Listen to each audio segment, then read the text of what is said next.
Let's talk about the legs in detail.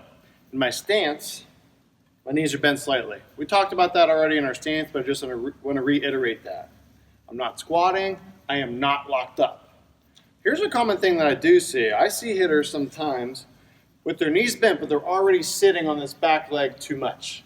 You don't want that because you're not able to get a load from there. You're stuck. And when I see hitters, the hitters that hit the best have good rhythm in their stance. And they're comfortable and they're ready to move in an athletic movement. When I'm here, I'm no longer athletic and I'm stuck. While I want to get there, I want to start centered. My head needs to be in the center of my feet. And so something like this would look good for you. So I'm here, both knees are bent, I'm centered. Now, I shift into my back leg. Watch from this angle. I do not want to get my body over my back foot this way. I want to feel like my back knee stays inside my back shoe at all times throughout my load. And so I don't want this. You see how I'm shifting my weight into the outside part of my shoe here?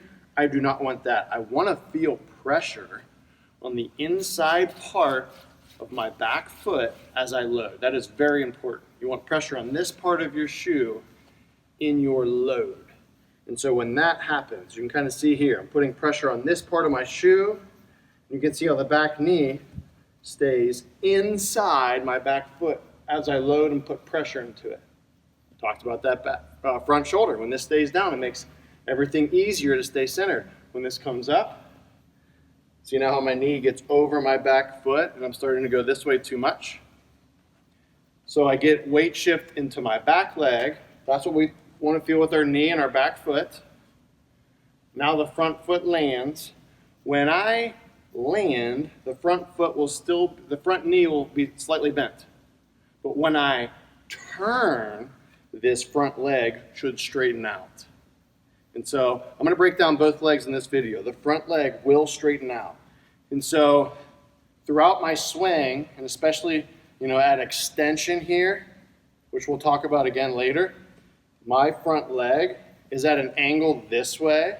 I'm not stacked over top my foot. I'm not way back where this bends. The front leg is straight, and I have a diagonal line from my front foot up through my leg and even up through my spine to my head. And so if this was my foot, this would be my head. You should be able to draw a line on a video or a photo of your swing, and it should be pretty close to a straight line from the front foot up through the front leg, up through the upper body and the spine to the head. So that's our front leg there. Here's our finish. And our back knee needs to drive forward with the back leg. So in our hip turn, our hips are turning, our back knee is driving forward, and in the finished position, we do have some bend and some angle with the back leg.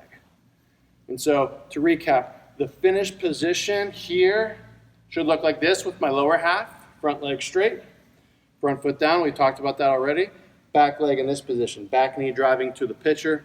Already talked about the laces going to the pitcher, but you're going to start to see how it all connects now, right? So if you do one thing well in your swing, it makes everything else easier with the other body parts that we're also trying to mesh together so that they can all work together and be in sync. And to recap in the beginning, stay centered, both knees bent, be in an athletic stance. Talked about the analogy of the basketball player playing defense, where you're centered, you're athletic, you're balanced.